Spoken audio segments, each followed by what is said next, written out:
Today, I'm going to talk about something again, which is the Asian family dynamic, where they don't apologize ever for anything significant, at least from my family anyway. So, how do they quote unquote apologize? They do it by my experience, two ways. First way is that they double down, which is not only they won't admit that they're wrong, they would actually double down and blame you instead, and kind of try to yell it out like might is right, and the more they get angrier, the more guilty that you are. The second is that they'll slip in little actions and little words. And as an Asian, you get what I'm saying is that, oh, okay, so they know they feel bad for treating me the way they treated me like yesterday or something. Or they regret, basically, yeah, they feel bad or they regret what they said, but they don't want to apologize, and that is what they do. And of course, these are the two ways that they act after something, an explodey thing happening. What is this English? But so my point is that in this sort of family dynamic that I've known for far too long, what happened, but I guess what I'm saying is that after all of this, I given up. And not that I really ever wanted it or hoped for it in the first place, but I've pretty much given up on any sort of apology from them. Not that I really, had any hope for it anyways. But today I'm just going to talk about how acknowledgement would have helped a lot, and I'm just going to repeat this one story that I had in order to kind of demonstrate this, And this is just a recording to remind myself of whatever. So to TLDR story. I have an elder sister. When we were super young and barely, conscious of anything at all, we were okay. But as she got older and we got older in general, I think we started to feel the cageless prison, which is our home. And eventually she obtained a fresh clique, a very ferocious clique, like ferociously close clique of friends. And she gravitated towards them. And I think she also saw me as this extension of the house that was a prison. Not that it wasn't my prison too. And that I kind of maybe seemed pathetic at that time because I'm kind of timid and shy, and no one really worked with me on that. And so maybe to her what I looked like was this nerd with a hunched back and pathetic large thick glasses that from a bully's perspective is just begging to be kicked.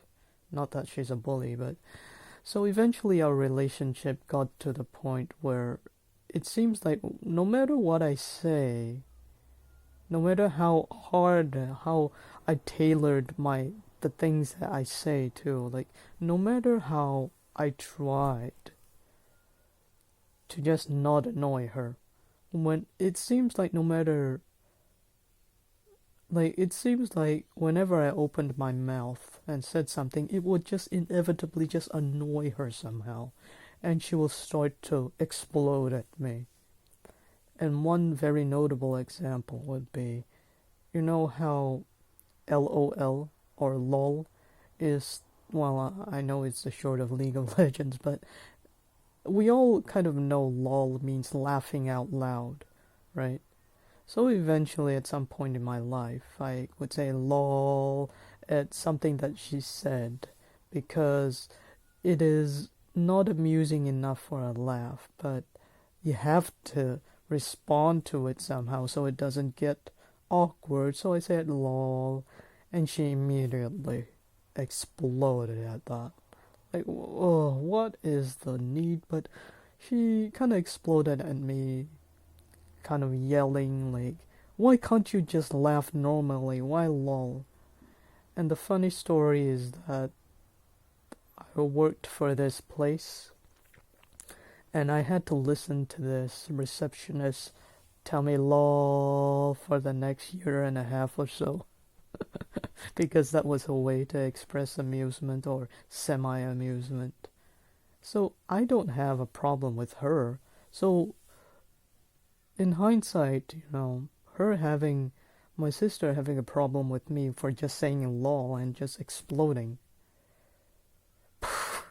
And that's just the gist of it. And so she would be so disrespectful to me, never including me in any of her things, not that I want any or ask for any.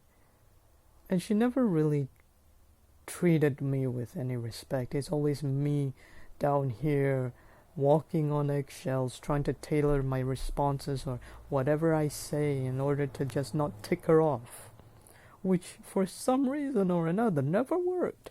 It seems like no matter what I said, it almost like 15 minutes into being in the proximity of her, she always yells at me and explodes at me for whatever reason that I can't remember right now.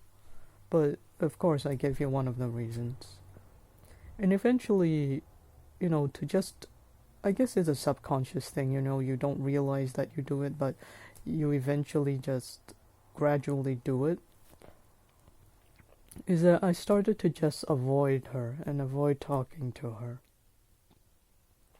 And never really go to her for anything. And of course, my mother noticed. And she would say things like, you're fated to be brothers and sisters, siblings in this life.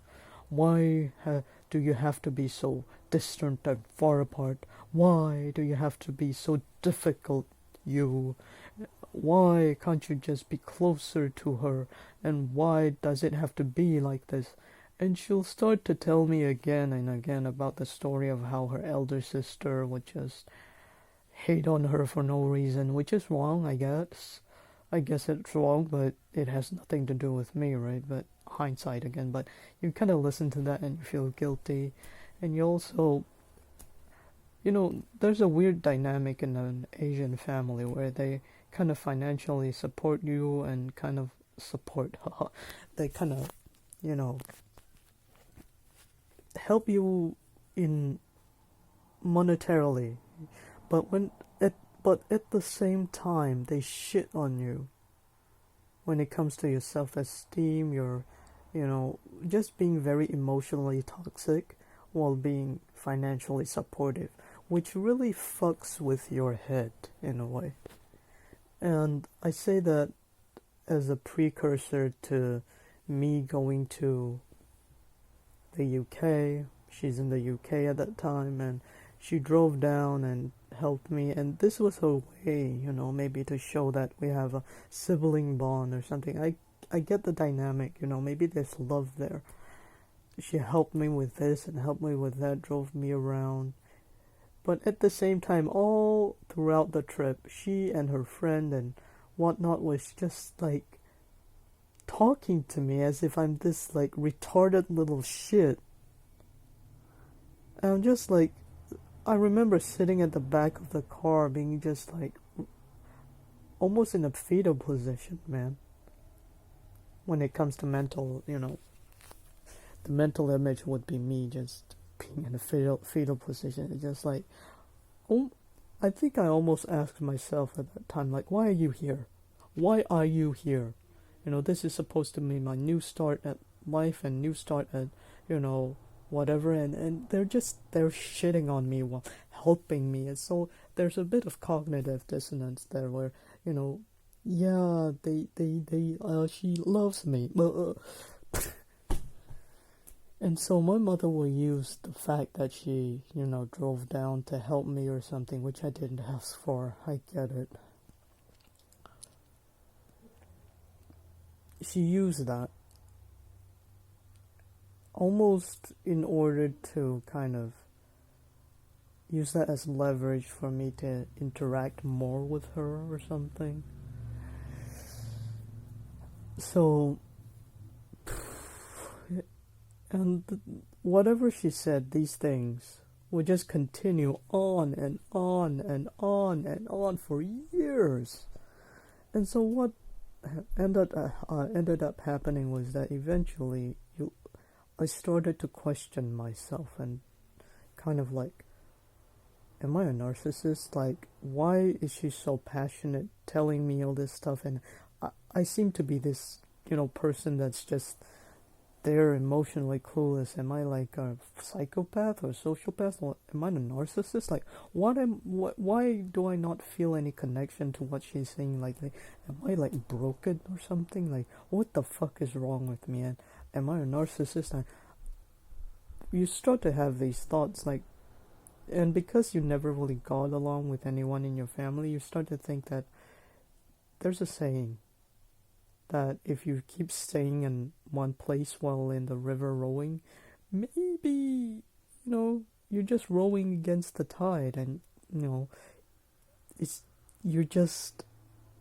going the wrong way. Maybe the problem is you. And so at that point, and to be honest, even at this point in my life, nothing has been going for me, especially when it comes to relationship. I don't know what's wrong. It's like, I'm always too weird, or I'm always like not acting right, or I'm always this, always that, never good enough, basically. So when this came, and when this came so consistently from the guide that is your mother, maybe the problem is you, That's why I thought. And so for all those years, I've been questioning myself, doubting myself, thinking that I'm a horrible person, I must be a narcissist, or whatever term that is out there. And the story will come to a head when, after all this, I think my mother actually doubted that I will come to her wedding, but my sister was getting married. I had to go to the wedding, and at the eve of the preparation, like at the eve of the wedding itself, and while we were busy still doing preparations through the night, my mother suddenly, in the middle of just being busy of all this with her, she slid in, like sneakily, which was not sneaky at all. She slid in these words: "It makes me so sad to see you being treated this way all of these years by your sister." I almost got breathless saying that. And I was like, again, if you heard this recording, like this story from another recording, you'll get what I was like, at that time it was like, again, it's like this weird fucked up juxtaposition of me shitting myself, doubting myself all these years, being blamed for being the one wrong for not getting along with my sister. It's my fault, basically, right? And all this shitting on myself, doubting myself, thinking I'm broken, I'm a scumbag, I have a problem, to just being like, and she said that. And the very next day, this bitch who has treated me like shit all these years gets to be happy, right? And I'm like, so all these years, I'm not the one in the wrong? And, again, in any other sort of mood and scenario, probably I'll be sobbing at this. But, and again, it's such a little thing, right? But again, it's such a pernicious monster that eats at you every single day, until at that moment it gets acknowledged. And of course, at that time, it's going to be a very auspicious day tomorrow, and I'm not going to, yell at my mother at this point in time, right? Not that I have the personality to do so, but... So what I did was just this pathetic little defiance, I actually just, the most that I did was just say, you could have said something, and not in that tone, but why didn't you say anything? Basically, I asked her respectfully, and I don't remember receiving an answer. So basically, she knew that all of these years, my sister was the one at fault, treating me like I'm not worth shit. Excuse me. And,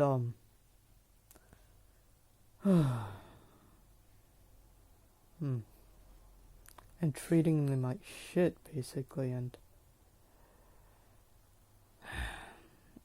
and all these years I was made to be feeling that it was my fault that our relationship was this distant.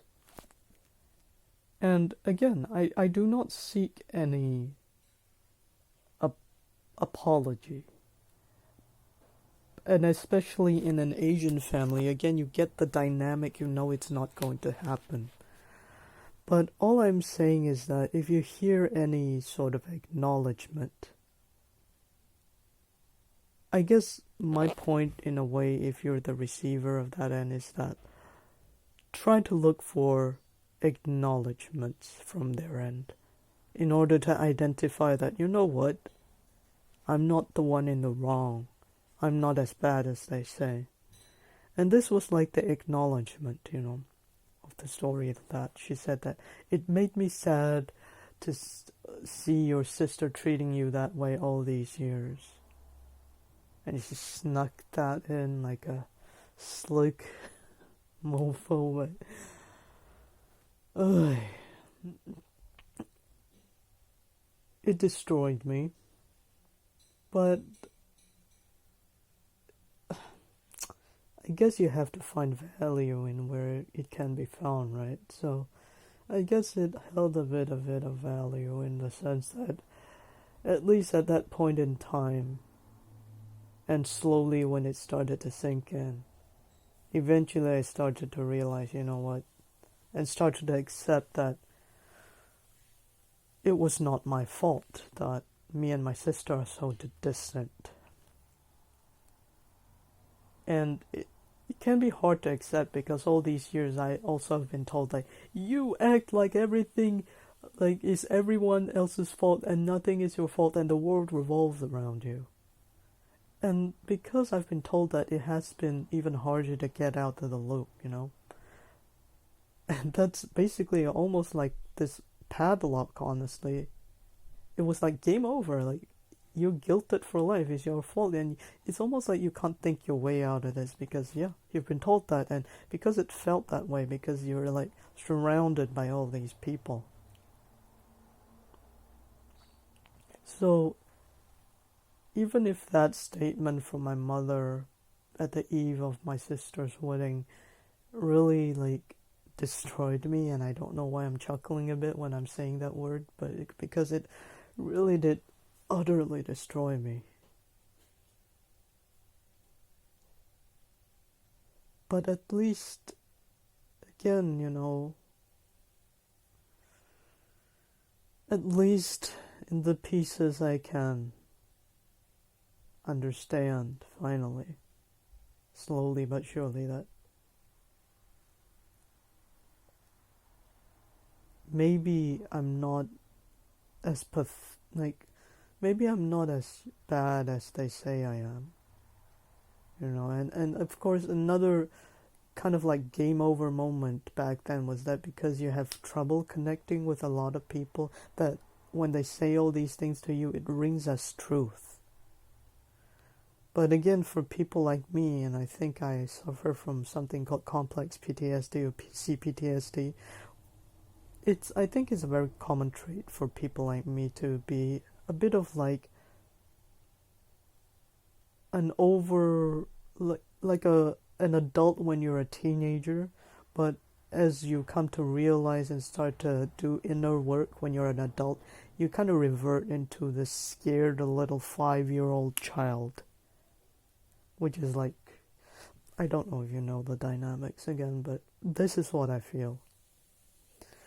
And unfortunately, even though that I know and I remind myself it's not my fault that we have a distant relationship, which brings in a lot of branches of, you know what, I'm not a scumbag, I'm not this, I'm not that, and all of these things that are connected to this issue. But unfortunately, a lot of the emotional programming has already been set in a way. Like, a good analogy that I would bring is that, let's say the toxicity is the salt and you are the meat, and you marinate the meat, right, in order to make it taste better. And so when you put the salt to the meat long enough, which doesn't take very long, eventually you can't really feel the salt pellets anymore, right, the grains anymore. And essentially the salt has become part of the meat. You can't really separate them. It's like the chemical reactions, right? You get mixtures and you get compounds. I think that was it too. While the mixtures, you can kind of still separate them. Compounds is essentially become one and another thing entirely. And that is what I feel like, Yeah, the understanding is there, but the emotions are still there. It's like already programmed in there, like trauma, right? They say traumatized, like you understand you're not in a war anymore, but you still freak out when you see fire or when some loud noise bangs in the middle of silence. You just go, whoa! And I get that now. I guess I get that now. That has two meanings, in the way that first meaning is that I understand now what it is like, and second meaning is that I have it now, you know. So the only two things I can do in peace right now is drinking water. Sorry, drinking, well, basically drinking tea and eating food, because that's probably the two times with my parents, the two things with my parents that they would just shut up and not say anything toxic anymore. Sleeping used to be a very valid method of mine until the nightmares started.